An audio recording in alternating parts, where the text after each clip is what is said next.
আজকেও 24-এর আন্দোলনেও দেখা গেছে ওই রকমের ছাত্র আন্দোলন, সেই সময় ওই ছাত্র আন্দোলন সেই রকমের একটা মিল খুঁজে পাওয়া যায়। এখান থেকে একটা কথা, আমরা যেহেতু শিক্ষাক্ষেত্রে আছি, আমরা আমাদের নানান ভাবনার মধ্যে একটা সংযোজন ঘটাতে পারি যে মানুষের যে আশা আকাঙ্ক্ষা, জনসমষ্টি যেটা একটা ভূখণ্ডে অর্থাৎ একটা দেশে মানুষ যেটা চায় তার বিপক্ষে যদি কোনো শাসক গোষ্ঠী যায়, সে যে যত ক্ষমতাধরী হোক সে টিকতে পারবে না। সেই জন্য মানুষের মনের ইচ্ছাটাকে খুব প্রাধান্য দেওয়া উচিত। আজকে যে আমরা 24-এ দাঁড়িয়ে 25-এ দাঁড়িয়ে সে 52 ঘটনাও আমরা একদম সতেজ আমাদের সামনে, এবং শহীদ মিনারে গেলে ছোট শিশু থেকে সবাইকে দেখা যাচ্ছে একটা ভিতর থেকে একটা ফিলিংস নিয়ে তারা ওখানে উপস্থিত হচ্ছে 12টা 1 মিনিটে সারা রাত।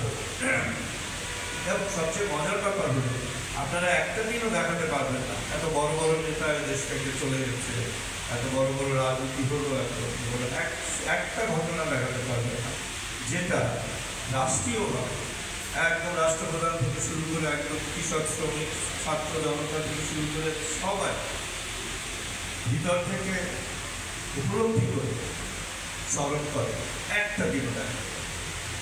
অথচ একই দেশের মানুষ আর করে নাই, দেশে কি বড় বড় রাজনীতি, বড় বড় স্বাধীনতা যুদ্ধই বেড়ে।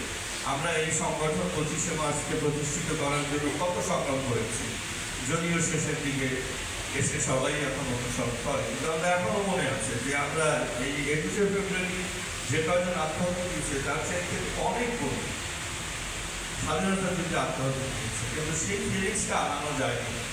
অথচ 21শে ফেব্রুয়ারিতে ভাষার জন্য যে যুদ্ধ, ভাষার জন্য যে ত্যাগ, সেটা কিন্তু বাঙালির মনে দাগ কেটে গেছে। কত প্রজন্ম সামনের দিকে আরো আসবে আমরা জানি না, তবে 21শে ফেব্রুয়ারি হারাবে না আমাদের মধ্যে। কিন্তু মজার ব্যাপার হলো যে নিয়ে যুদ্ধ, সেটা হলো ভাষার দাবি, রাষ্ট্রভাষা। এই রাষ্ট্রভাষার কোনো মূল্যই নেই।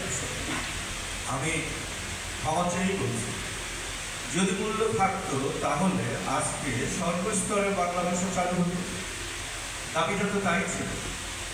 এবং স্কুল, কলেজ, বিশ্ববিদ্যালয়ের শিক্ষকরা শুদ্ধ বাংলা উচ্চারণ, শুদ্ধ বাংলার ব্যবহার, শুদ্ধ বাংলার প্রয়োগ দেখাতেন, সেটা নাই।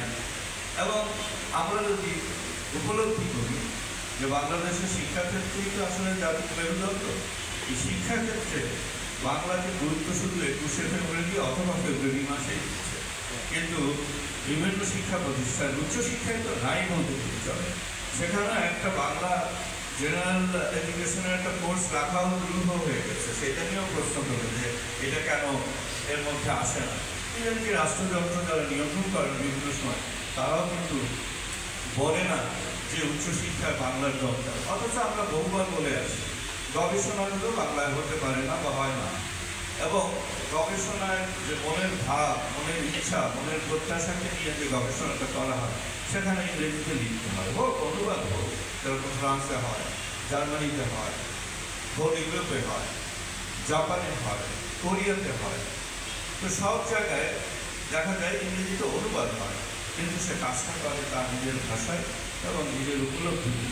অথচ আমরা আজ পর্যন্ত সেটা চালু করতে পারি। আমি প্রত্যাশা করছি, আমি দীর্ঘায়িত করছি না, প্রত্যাশা করছি যে আগামীতে উত্তরণ ঘটবে।